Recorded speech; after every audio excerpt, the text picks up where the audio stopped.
Saudara menjawab kritik masyarakat terkait buronan kasus korupsi Harun Masiku yang masih belum berhasil ditangkap. Pimpinan Komisi Pemberantasan Korupsi meminta masyarakat membuat spanduk bergambar wajah buronan kasus korupsi Harun Masiku jika ingin mendukung kerja-kerja pemberantasan korupsi. Apakah hal ini bisa terwujud? Mengapa KPK begitu sulit mencari keberadaan Harun Masiku? Kami akan perbincangkan hal ini bersama Koordinator Masyarakat Anti Korupsi MAKI, Boyamin Saiman, dan juga peneliti Indonesia Corruption Watch ICW, Kurnia Ramadana. Selamat malam Bapak-Bapak, sehat selalu. Malam, Assalamualaikum warahmatullahi wabarakatuh. Waalaikumsalam warahmatullahi wabarakatuh. Saya ingin komentar dulu Bung Boyamin, apa komentar Anda terkait dengan spanduk baliho ya, sama aja tuh, capres atas nama Ketua KPK, Firly Bahuri? Saya mendukung Pak Firly untuk Presiden Indonesia 3. Serius nih? Ya, terserah diinterpretasi seperti apa. Oke, alasannya gimana? Ini baru pertama kali disampaikan, bahkan yang menyampaikan ini adalah aktivis anti korupsi Indonesia, Bung Boyamin. Ya, barangkali kalau masyarakat memahami ini sebagai satir ya boleh lah. Oke, satir tapi kan disampaikan di forum resmi, ini kan forum resmi ya, dalam artian bahwa ini disampaikan, disaksikan oleh banyak publik, ratusan ribu, jutaan publik yang kemudian menyaksikan ini dan and counting, sekarang kan ada di medsos dan sebagainya. Artinya pernyataan Mas Boyamin serius dong, nggak mungkin masa berbohong ke jutaan publik.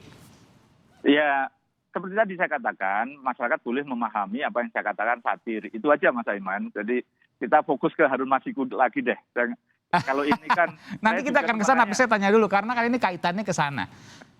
Saya itu sudah memahami politisi Orde Baru tahun 97 DPRD Solo.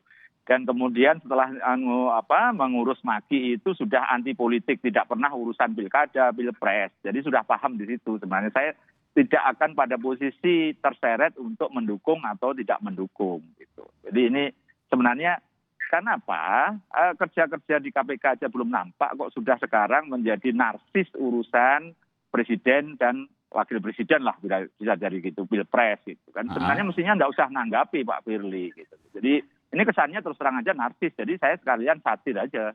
Jadi cukuplah sampai di situ aja kita bahas bagaimana saya cara Solo memahami ini gitu. Ini terlalu high konteks nih, konteksnya tinggi. Saya kalau gitu ke Bung Kurnia dulu deh, Bung Kurnia dari ICW. Bung Kurnia, komentar Anda? Ya, yang pertama ini menunjukkan sebenarnya Mas Aiman, tingkat humor masyarakat itu cukup tinggi ya. Oke. Oh, Anda menganggap ini bercandaan, ini humor? Iya, kenapa? Karena Mas Aiman, tentu yang diharapkan oleh masyarakat yang tertampang di dalam spanduk atau baliho, itu adalah figur-figur yang bisa menginspirasi, bisa menjadi teladan bagi masyarakat. Bagi saya pribadi... Memang Pak Firly nggak bisa jadi teladan, nggak bisa jadi inspirasi? Bagi saya pribadi, berbahaya kemudian jika masyarakat meniru apa yang sering dilakukan oleh Pak Firly. Misalnya memimpin lembaga penegak hukum justru 2 kali melanggar kode etik. Kan itu tidak tepat dan berbahaya bagi masyarakat yang melihat. Iya kan sudah disidangkan dan kemudian sudah ada putusannya, Bung Kurnia. Artinya fair dong. Kecuali putusannya tidak terbukti melanggar kode etik. Lah ini kan putusannya 2 kali terbukti melanggar kode etik. Bahkan putusan yang pertama itu kode etik berat. Maka dari itu, Mas Aiman, ini kan bukan kali pertama, Mas Aiman. Ya, tapi saya harus imbang juga kemudian karena tidak ada KPK di sini. Saya juga harus mengimbang untuk kemudian meng-counter Anda dalam artian begini. Bahwa ketika itu sudah disidangkan dan sudah diputuskan, artinya kan sudah melalui sebuah forum yang legal, yang formal untuk kemudian menilai itu dan sanksinya. Kalau berat misalnya dianggap harus keluar misalnya kan ada juga opsi itu, tapi itu tidak diambil. Artinya sudah melalui proses serangkaian hukum, serangkaian proses etik di KPK. Ada putusan etik pertama tahun 2019 Mas Aiman, dan putusan etik kedua tahun 2021. Berarti kan ada tindakan berulang yang melanggar kode etik tersebut. Saya paham maksud Mas Aiman tadi, karena sudah ada persidangan yang objektif dan lain sebagainya, harus dianggap benar putusan tersebut. Dan Firly harus kalau kita katakan, harus dianggap tidak bersalah karena sudah menjalani hukuman. Tapi bukan itu poinnya. Yang bersangkutan menduduki posisi cukup mentereng di KPK sebagai ketua KPK. Dia harus tahu bagaimana menjaga etik, bagaimana menjaga sikap dan pernyataannya. Pada faktanya, 2 kali terbukti melanggar kode etik. Dan ini bukan kali pertama fenomena baliho menguak di tengah masyarakat. Kalau Mas Aiman ingat, beberapa bulan yang lalu sempat ada SMS blast ke beberapa kelompok Ya, masyarakat isinya dari KPK. yang mengatasnamakan ketua KPK dengan pesan-pesan yang sebenarnya tergolong absurd ya dan tidak ada kaitan dengan isu pemberantasan korupsi. Maka dari itu kami selalu mendorong fenomena ini harus diselidiki oleh Dewan Pengawas. Jangan sampai ada oknum-oknum tertentu yang diuntungkan secara politik dengan publikasi dan lain sebagainya, karena ini tahun 2022 mendekati tahun politik. Tunggu, bentar. Saya membaca apa yang Anda sampaikan. Jadi Anda mencurigai, ini pertama kali kita buka di program Sapa Indonesia Malam nih. Mudah-mudahan Anda mau jujur. Anda harus jujur dong, ICW ya. Anda mencurigai pimpinan KPK, ketua KPK, saya langsung menunjuk langsung ya, Pak Firly Bahuri, ada niat politik untuk 2024. Itu yang harus ditelusuri oleh Dewan Pengawas untuk melihat lebih lanjut siapa yang sebenarnya menyebarkan poster tersebut, membuat baliho, dalam hal apa, tujuannya apa. Ini yang harus digali. Termasuk juga tadi soal SMS kan ada sebutkan, jadi ada SMS, ada baliho. Jadi saya ulangi di bahasa saya, patut diduga bahwa Pak Firly niat untuk capres atau cawapres 2024. Ya, itu saya tentu tidak bisa menakarnya, tapi dengan fenomena yang selama ini terjadi, ini hal yang baru. Maka dari itu, timbul kecurigaan publik, apakah benar Firly Bahuri ingin maju Capres 2024? Nah, untuk memvalidasi itu, Mas Aiman, itu ada pengawas internal KPK, yaitu Dewan Pengawas, untuk menelusurinya. Jangan-jangan memang disiapkan untuk maju 2024 dengan berbagai publikasi-publikasi yang tersebar di beberapa daerah di Indonesia. Apakah salah ketika Ketua KPK ingin maju Capres atau Cawapres 2024, Bung Kurnia? Ada pasal 4 Peraturan Dewan Pengawas nomor 2 tahun 2020 yang melarang individu terlebih Ketua KPK menggunakan jabatannya untuk kepentingan pribadi, dalam hal ini politik. Kalau ingin fokus maju dalam kontestasi politik 2024, saya rasa pintunya lebar terbuka untuk segera menanggalkan jabatannya sebagai Ketua KPK. Demikian, Mas Aiman. Iya, tapi ketika kemudian dia menggunakan, dia tidak menggunakan tapi orang lain kemudian yang kita tidak tahu ya, baliho dan lain sebagainya, lalu kemudian blast SMS juga mungkin bukan dilakukan oleh dia misalnya, oleh pihak lain yang bisa melakukan siapapun, ya kan, siapapun bisa melakukan SMS blast tersebut dengan atas nama Ketua KPK atau siapapun. Apakah itu kemudian salah? Tidak salah, maka dari itu muncul himbauan, salah satunya dari Pak Nawawi. Lebih baik yang dipublikasi adalah foto buronan ketimbang foto Firly Bahuri. Itu yang lebih bermanfaat ketimbang masyarakat melihat foto Pak Firly ketika sedang mengendarai kendaraan di jalan. Demikian, Mas Aiman. Oke, saya ke Bung Boyamin. Ini tertarik sebelum kita bicara soal Harun Masiku. Saya ingin konfirmasi kepada Anda. Apakah Anda juga mencium aroma bahwa Pak Firly ingin maju Capres atau Cawapres 2024? Ada fakta ketika Pak Firly pisah sambut jabatan Kapolda mungkin lah ya, mau pindah ke Jakarta setelah terpilih KPK itu di Palembang, meskipun ini dengan bercanda gitu, menyampaikan kepada Pak Herman Deru, Gubernur Sumsel, mengatakan, Pak Herman Deru, tidak usah khawatir, nanti kalau pilkada berikutnya, periode kedua, akan bersaing dengan Firly Bahuri. Karena Firly Bahuri tidak berminat dengan jabatan gubernur. Nah, beda kalau pilpres. Gitu. Sambil bercanda sih kalau ini Pak Firly. Tapi itu disampaikan kepada? Audien yang ada bisa sambut waktu itu. Anda dapat informasi dari jaringan-jaringan Anda lah gitu kurang lebih ya?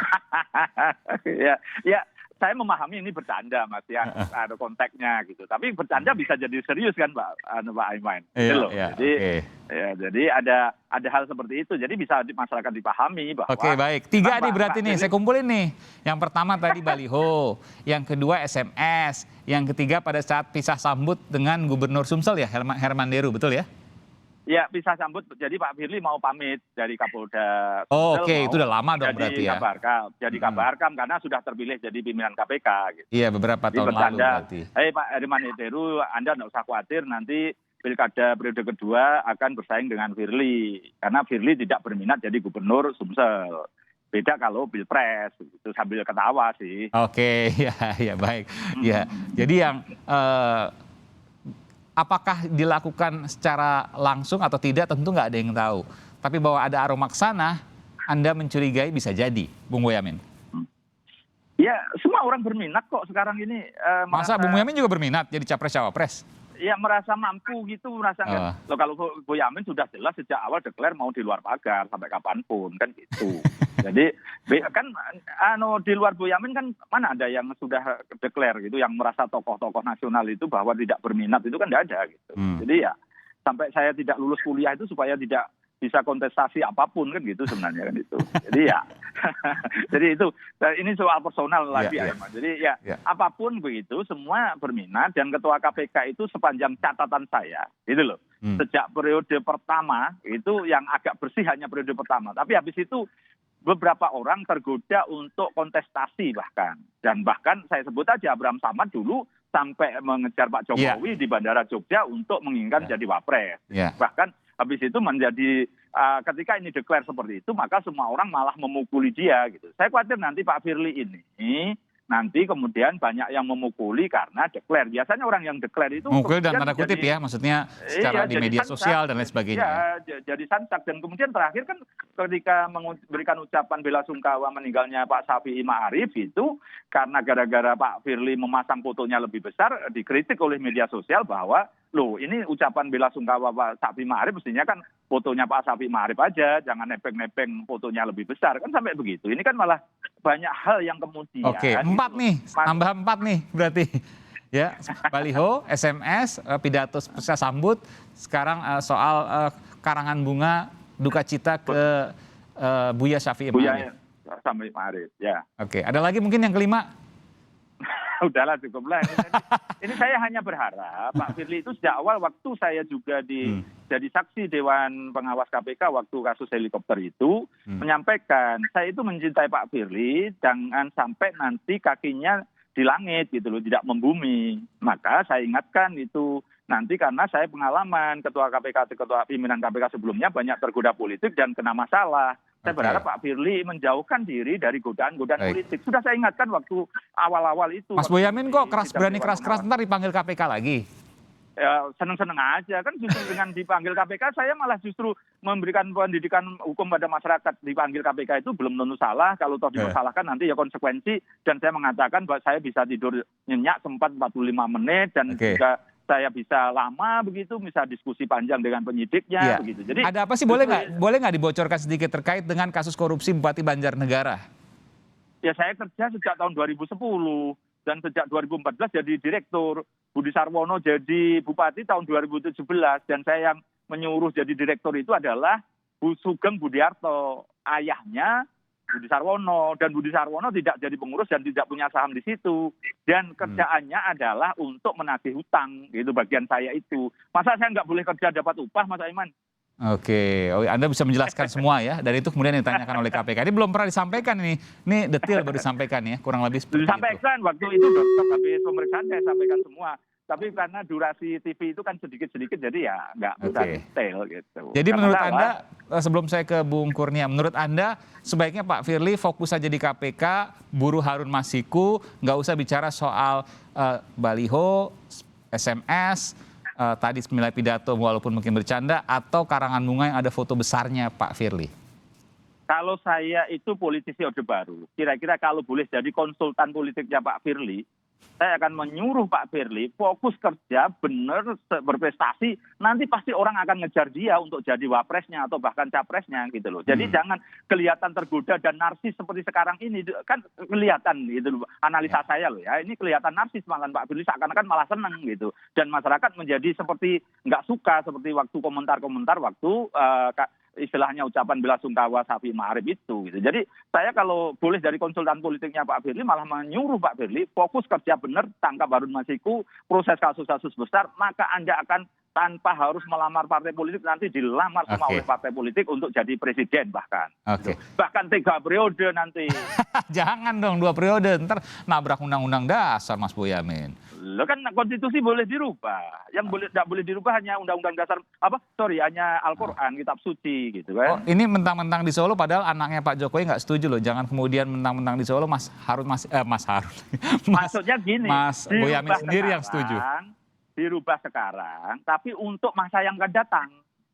Itu loh. Bukan untuk yang bersangkutan. Bukan untuk yang sekarang. Oke, saya ke Bung Kurnia. Bung Kurnia, saya ingin Anda menerjemahkan, karena ini kan sebenarnya menyampaikan daripada baliho Pak Firly, lebih baik baliho untuk memburu Harun Masiku. Itu disampaikan oleh koleganya Pak Firly, Pak Nawawi Pomolango, sama-sama pimpinan KPK. Apa terjemahan dari itu? Iya, itu sebenarnya kode ya, bagi saya pribadi itu kode dari pimpinan KPK untuk memperlihatkan betapa gelisahnya bekerja di KPK, terutama ketika masyarakat mengkritik habis-habisan pencarian Harun Masiku. Sebab Mas Aiman, sebagaimana masyarakat ketahui, dari awal sangat banyak sekali kejanggalannya. Mas Aiman, 3 bulan lagi itu genap 1000 hari.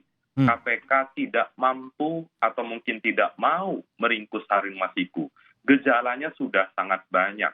Satu di antaranya yang sering juga mengutarakan pendapatnya di media-media nasional adalah mantan orang-orang yang pernah dicari atau pernah ditugasi untuk mencari Harun Masiku tapi diberhentikan oleh pimpinan KPK. Sinyal-sinyal yang banyak tadi ditangkap oleh masyarakat. Apakah hambatan itu justru datang dari meja pimpinan KPK? Karena bagi kami dengan konteks KPK hari ini, peralatan yang canggih, kemampuan SDM, kok rasa-rasanya tidak mungkin KPK tidak bisa meringkus Harun Masiku. Pasti ada sesuatu di balik polemik pencarian Harun Masiku ini. Demikian. Maka itu Mas Aiman, ICW selalu mengatakan, sampai nanti Pak Firly habis menjabat Desember 2023, kami yakin Harun Masiku tidak bisa ditangkap oleh KPK. Anda yakin seperti itu? Aiman, saya kasih hadiah, boleh minta apapun. Boleh minta apapun, saya. oke? Ya, itu. Kalau nanti tertangkap menyambut statement dari Kurnia tadi gitu. Kalau tertangkap sampai Pak Firly selesai, berarti Aiman boleh minta apapun kepada Boyamin. Saya minta diwawancara aja nanti, Mas Boyamin. Karena kami yakin, karena ada aktor politik besar di balik Harun Masiku, pejabat teras partai politik, dan itu yang kami rasa menjadi faktor utama di balik keengganan KPK untuk meringkus Harun Masiku. Itu Mas Aiman. Oke, jadi sampai tahun depan ya? 2023 ya, berarti ya? 2023 ya. Anda yakin bahwa Harun Masiku tidak akan tertangkap. Bung Boyamin juga yakin tadi dengan satir kemudian menyatakan dengan gaya solonya, sering mengatakan seperti itu, bahwa saya akan kasih apapun kalau seandainya bisa tertangkap sebelum berakhir masa pimpinan KPK yang saat ini. Betul ya Bung Boyamin ya? Iya, ingat gitu. bahwa saya pernah ngasih hadiah iPhone ya. 11 untuk mencari Harun Masiku. Sampai akhirnya terpaksa hadiah itu saya kasihkan orang yang informan Nur Hadi waktu itu. Karena ya sampai detik itu tidak ada gambar sedikit pun dari masyarakat itu yang menyampaikan bahwa pernah melihat Harun Masiku. Jadi akhirnya daripada nanti tidak berguna, harganya semakin jatuh, saya kasihkan kepada informannya Nur Hadi. Dan itu disclaimer berikutnya, bahkan sampai saya mengatakan ada informasi ke saya, Harun Masiku sudah meninggal gitu. Dan sampai detik ini saya tetap tidak meralat itu bahwa ini dalam rangka mencari keberadaan Harun Masiku hidup atau mati. Jadi bahkan memang ada informasinya dia diduga di Melaka katanya itu. Dan sampai sekarang ya mencoba saya mau ke sana untuk melacak itu gitu. Jadi ini sampai level-level itu, bahkan sampai saya berpikir ini apakah akan saya mencairkan uang saya 1 miliar yang saya serahkan KPK untuk hadiah dari penemu Harun Masiku begitu. Tapi ya nantilah kita lihat itu. Baik, terima kasih. Nanti kita akan tunggu perkembangannya antara dua hal nih. Harun Masiku tertangkap atau tidak? Yang kedua, Pak Firly cawapres atau tidak? Dua hal itu. Nanti kita akan lihat perkembangannya, kita cermati sama-sama. Terima kasih atas informasi dan data-datanya. Bung Boyamin Saiman dari Masyarakat Anti Korupsi Indonesia, dan dari ICW, Bung Kurnia Ramadana. Terima kasih, selamat malam, sehat selalu.